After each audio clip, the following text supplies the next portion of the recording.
Então, continuando as leituras, né, em nome do Pai, do Filho e do Espírito Santo. Amém. Vinde, Espírito Santo, vinde por meio da poderosa intercessão do Imaculado Coração de Maria, vossa amadíssima esposa e nossa mãe. Amém.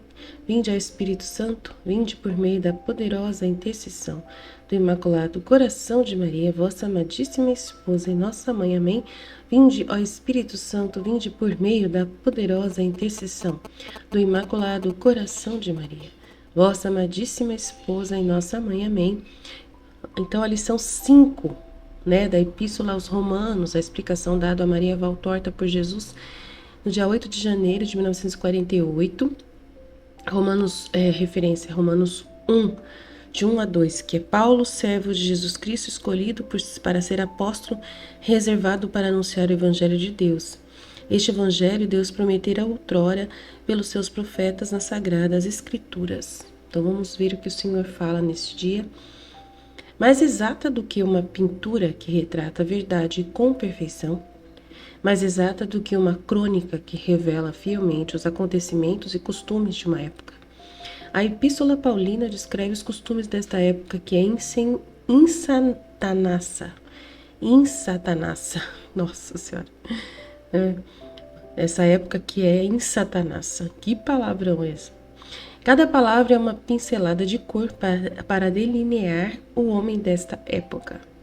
9/10 dos homens desta época. Todas as nuances necessárias para pintar não o homem filho de Deus como Deus gostaria que ele fosse. Não o homem, o super-homem, como esses monstros de aparência humana, que são os 9/10 dos homens, que são os 9/10 dos homens, do que os homens acreditam ser. Que é 9/10, né? Que 9 a cada 10 homens pensa que é, né? Mas pintar o antipessoal, o degenerado filho de Deus, o temível fruto da união da humanidade com a corrupção, né, o servo de Satanás, são usados na pintura perfeita. Então ele está falando costumes desta época, que é em Satanás, que a Epístola Paulina vai descrever os costumes desta época ruim. Cada palavra é uma pincelada de cor para delinear o homem desta época, que 9/10, 9 de cada 10 dos homens desta época. Todas as nuances necessárias para pintar não o homem filho de Deus, como Deus gostaria que ele fosse, não o homem, o super-homem, como esses monstros de aparência humana, que são esses, né, dos que acreditam ser, mas pintar o antipessoal, o degenerado filho de Deus. Então está pintando o antipessoal, o degenerado filho de Deus, o temível fruto da união da vontade humana com a corrupção, o servo satânico de Satanás, né, são usados na pintura perfeita. Então são as pessoas unidas à vontade humana com a vontade demoníaca, né? E as cores menos atrozes são dadas pelos epítetos, murmuradores, jactanciosos, tolos, desordenados. Então as cores escurecem cada vez mais até as cores que já têm a cor do inferno mais profundo dos pecados contra a natureza, tão difundidos agora e usados não apenas para satisfazer seu senso réprobo, mas antes para satisfazer sua ganância de riquezas. Mas, embora Paulo falasse aos homens de seu tempo, aos homens que viviam entre os pagãos, mais do que aos pagãos, uns sem nenhum Deus, porque se ainda respeitavam um Deus, isso é uma lei moral, ainda que imperfeita, porque mesmo o homem que ignora absolutamente qualquer código religioso sente instintivamente, quando não é aquele que não quer ouvir, a existência de uma entidade suprema a qual o seu espírito aspira pela sua própria natureza espiritual. Por isso tenta, por mais espiritual que seja, reunir-se com o espírito do qual se originou. Um sem nenhum Deus. Deliberadamente quis ignorar para não ter nenhuma restrição da lei moral mesmo, apenas natural. Embora Paulo tenha falado com esses homens vivos entre esses monstros, não, ele ainda deixou o tom mais escuro do quadro. Ele ainda deixou o tom mais escuro do quadro. Nossa, muito forte, né, o que ele está falando.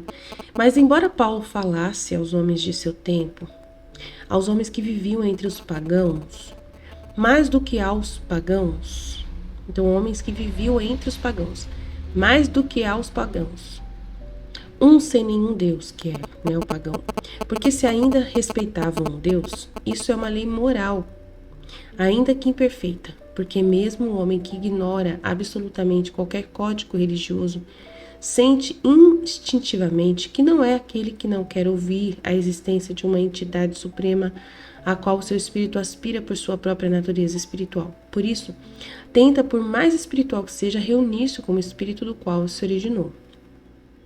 Não estou falando que um homem, né, sem Deus ainda, de uma certa forma, busca, né, uma comunhão, né, divina, de alguma forma. É isso que ele está falando. Um sem nenhum Deus deliberadamente. Quis ignorar para não ter nenhuma restrição da lei moral, mesmo apenas natural. Então, aí tem as pessoas que não querem ter Deus nenhum, de nenhum tipo de, não buscam nenhuma. E tem aquele que é maldoso mesmo, deliberadamente, por livre e espontânea vontade, não quer ter nenhuma regra moral para viver, né? Só a natural. Embora Paulo tenha falado com esses homens vivos, vivendo entre esses monstros, essas pessoas que não estão nem aí, que não querem ter uma lei moral para seguir. E hoje nós temos isso também, né? No nosso mundo tem muita gente assim. Então ele deixou ainda um tom mais escuro desse quadro. Por que ele a deixou? Porque ele a ignorou. Ele ascendeu com o espírito ao terceiro céu e conhecia muitas verdades, mesmo aquelas sobre o fim dos tempos. Mas ele não conheceu uma perversidade destes tempos semifinais. Uma perversidade que prepara o advento da apostasia e a manifestação do homem do pecado. Então ele não falou muito sobre isso, é isso que Jesus está falando, né? Ele escreveu aos Tessalonicenses: o mistério da iniquidade já está em ação, mas depois refutou dizendo: só há aqueles que o estão retendo e o guardarão até que seja tirado do caminho. Então ele fala que tem pessoas que estão retendo o mistério da iniquidade, né? Que é os bons.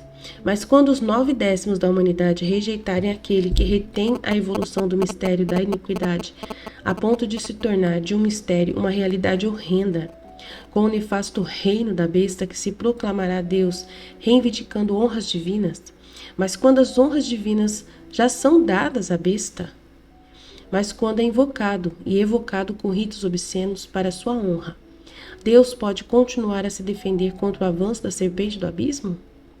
O que nome darei aos ritos obscenos, às horrendas orgias, que terminam em cópulas satânicas nas quais o próprio Satanás é o senhor e sacerdote? Então, é maçonaria, essas coisas, né? Em que nome usarei para chamar pelo nome certo esse pecado supremo, essa religião satânica, superior em atrocidade a qualquer religião antiga mais bárbara ou ainda existente entre os selvagens? Aqui os corpos de vítimas inocentes não são sacrificados aos deuses, como no passado em Moloque. Homens civis não são mortos aqui para homenagear o ídolo selvagem. Aqui o imolado é imolado, aqui o inocente é ferido. Aqui o Filho de Deus encarnado, vivendo no Santíssimo Sacramento com seu corpo, sangue, alma, divindade, é dado em sacrifício ao adversário. Oh, como deve ser Lúcifer rindo de seu riso hediondo, né, zombando de Deus nestas épocas e horas de glória dele.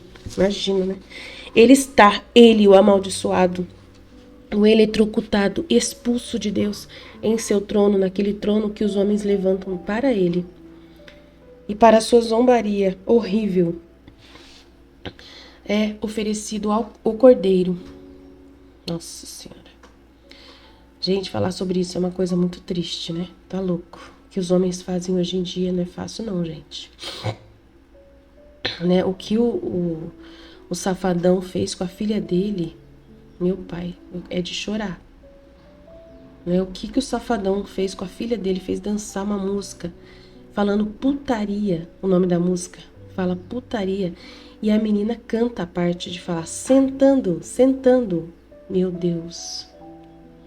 E ela que fala a palavra macetando, né? A menina falando de sexo, talvez ela nem sabe que ela tá falando do que ela tá falando, tão novinha que ela é. 9 anos, eu acho, meu Deus do céu. Que cena insuportável de ver. Meu Deus. Então, é Lúcifer rindo. E esse cara ainda tem vídeo dele sendo batizado na igreja evangélica.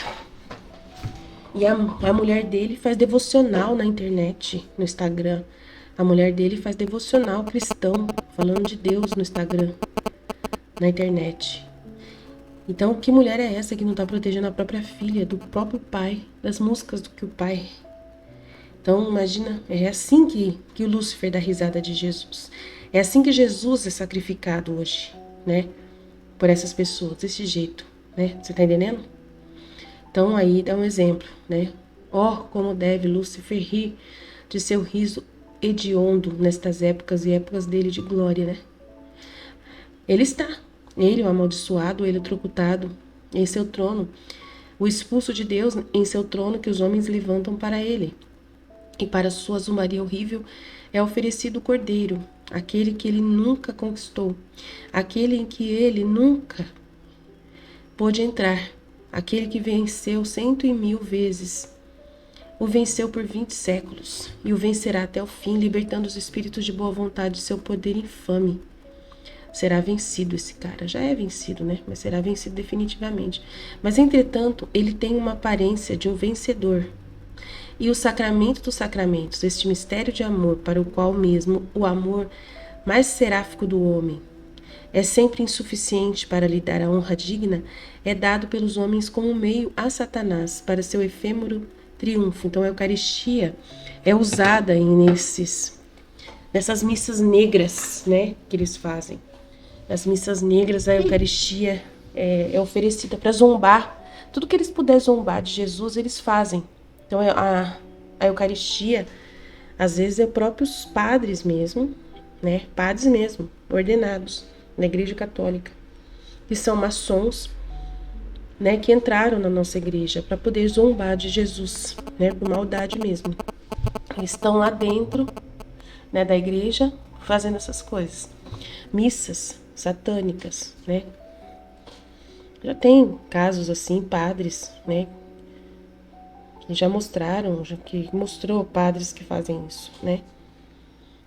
Não é fácil não, gente. Já mostrou, né? Situações assim. Então a gente, né? Não pode negar. Esse Paulo não conhecia. Não, esse não. A misericórdia de Deus manteve este pecado escondido do Paulo, que faz todo o céu estremecer. Então, Paulo não teve acesso a essas verdades, né, da Eucaristia sendo oferecida em missas negras. É nós que estamos vendo isso. E ouçam com atenção, ó vós, que tremeis de horror no céu, e se aqueles que profanam as sagradas espécies ignoram que nelas está o Cristo vivo e verdadeiro, como estava na terra e no céu, se não creram na sua presença nas espécies consagradas, suas práticas seriam reduzidas a um simples ato de magia. Mas eles sabem, essa pessoa sabe que é Jesus Eucarístico que está ali, né? E isso constitui seu pecado sem perdão, não tem perdão esse pecado. A oração do Redentor não se aplica a eles, porque sabem o que estão fazendo. Então, a oração de Jesus, né? Pai, perdoa-lhes porque não sabem o que fazem. Para esses não serve. Essa oração não serve para esses pecadores, porque eles sabem muito bem o que eles estão fazendo. Quando eles pegam a Eucaristia e fazem essas missas negras com ela, né? Oferece para Satanás, né? Não é fácil não, gente. É terrível.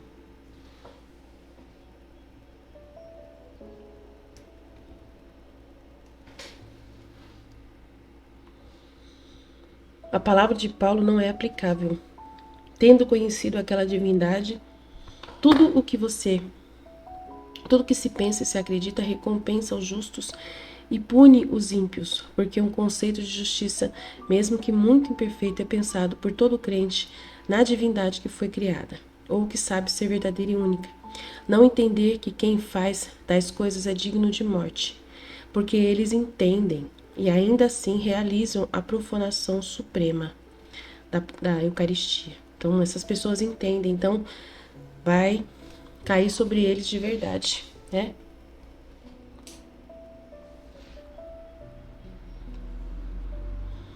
Tendo conhecido aquela divindade. Eles conheceram a divindade na Eucaristia, né? Ele está falando, tendo conhecido aquela divindade, você vai com certeza se converter. Não, no caso deles não se convertem. Eles usam a verdade do conhecimento que eles têm verdadeiro, eles acreditam plenamente, eles acreditam que Jesus está presente na Eucaristia. Mas eles acreditam para ofertá-lo para o demônio com livre e espontânea vontade. Então é isso que Jesus está dizendo. E isso é uma profanação suprema. É terrível, né? Como que pode um negócio desse? Então é isso. Vamos ler o próximo capítulo junto já com esse vídeo. A lição 6.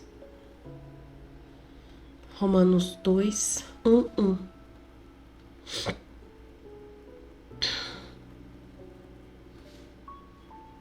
Assim és inexcusável, ó homem, quem quer que sejas, que te arvoras em juiz, naquilo que julgas a outro, a ti mesmo te condenas, pois tu que julgas, fazes as mesmas coisas que eles. Diz o apóstolo, dia 8 de janeiro de 1948. Tu fazes-te indesculpável, porque julgando os outros condenaste a ti mesmo, fazendo as mesmas coisas que condenas. Com quem eu estou falando? Aos fiéis comuns ou à parte eleita do rebanho? Falo com o partido eleito, porque a minha palavra é fermento que deve deixar levedar a farinha pura, a farinha para as hóstias, para que se torne farinha com a sua perfeição, como fermento na grande massa, na farinha com copo mais ou menos forte. Quando a dona de casa quer fazer seu pão, ela não pega já a farinha impura, cheia de farelo, né? Não é a farinha já com farelo pura, não é impura, mas é aquela que tá, né, sem refinar, para fazer o bolo, a bola de fermento. Mas pega a farinha fina, já refinada, e a banha em água pura e a coloca para fermentar, para que se forme o fermento, que levantará a farinha, ainda que impura, e a transformará em pão comestível. O pão ázimo não tinha fermento, mas naquela época tirava-se farinha pura de hóstias, para que pudessem ser comidas em pequenos bolos achatados cozidos em fogo alto. A parte eleita do rebanho do cordeiro, que é pastor, que é pão da vida, que é o Senhor, é a ceia dos exércitos, daqueles exércitos que em sacrifício espiritual, que é o da nova lei, são colocados ao contrário de si mesmos, como um memorial no altar, como uma oferta do mais doce cheiro de queimado no altar do sacrifício. O rito antigo, oferecido e consumido com farinha ou carne, foi transportado para o novo, mas com formas novas e mais escolhidas, não se colocando no altar do céu. Além do sacrifício dos homens santos, bem como nos altares da terra, só se consome a carne e o sangue do Deus homem, e isso para que o Deus homem seja modelo para os homens, que pela obediência ao Evangelho se tornam homens deuses, e para que, feitos por seu amor, sacerdotes e vítimas, possam oferecer e consumir seu sacrifício no altar universal do céu, para a glória de Deus e a redenção do mundo. Esses sacrifícios únicos escolhidos da parte escolhida do rebanho são o fermento que levanta a massa impura da parte pobre do grande rebanho, e sem conhecimento de si mesmo, dá-lhe aquele fermento mínimo que o torna uma parte passável do rebanho. E por isso falo ao partido eleito, ao que trabalha, ainda que oculto e aparentemente ausente. E sua obra secreta vale mais do que todas as ações evidentes, às vezes barulhentas, às vezes intransigentes, outras ainda tingidas de orgulho, do que esse mesmo orgulho que corrompeu o sacerdócio, os escribas e os rabinos de Israel, daqueles que acreditam que tudo está feito e que muitas vezes merecem que lhe digam. Você se torna indesculpável, porque ao julgar os outros você se condena, fazendo as mesmas coisas que você condena, na hipocrisia. Dirijo-me a ela, pedindo expiação, reparação, perfeição, na caridade, para que, pelo menos, a parte ensinante do rebanho de Cristo, os pastores mais ou menos pequenos deste rebanho, quando não são eles próprios parte eleita, anfitrião do sacrifício, pelo menos entre a parte impura, entre a grande e decorosa maioria disforme dos cristãos de hoje, e a parte eleita, a das vítimas, que são as colunas que sustentam o templo de Deus, o baluarte de defesa da minha igreja, o áureo escadaria, a áurea escadaria pela qual os fracos do rebanho podem subir a Deus, pois não sabem voar para ele. As lâmpadas que marcam o caminho, aliás, as estrelas que indicam o caminho que termina no coração de Cristo. Falo com os anfitriões de almas. A divindade precisa de hóstias puras, santas e imaculadas por sua caridade, que as purifica das fraquezas humanas.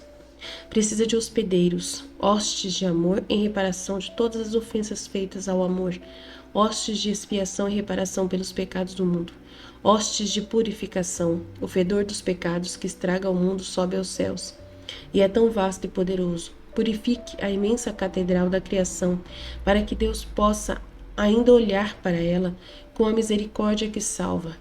E seja feliz por ser chamado a isso, desejado por Deus para essa função de anfitriões, mais necessários que os elementos para a continuação da vida humana. São os sacrifícios das almas vítimas.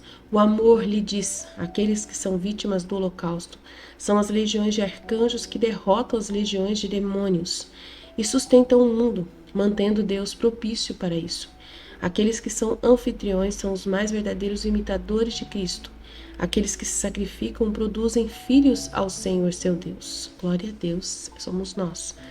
É o nosso chamado, né, que nós estamos recebendo, amém? Guarde no coração esse chamado de Jesus para você, meu irmão, minha irmã. Deus abençoe em nome do Pai, do Filho e do Espírito Santo, amém. Jesus, eu confio em vós. Fiat, fiat, fiat.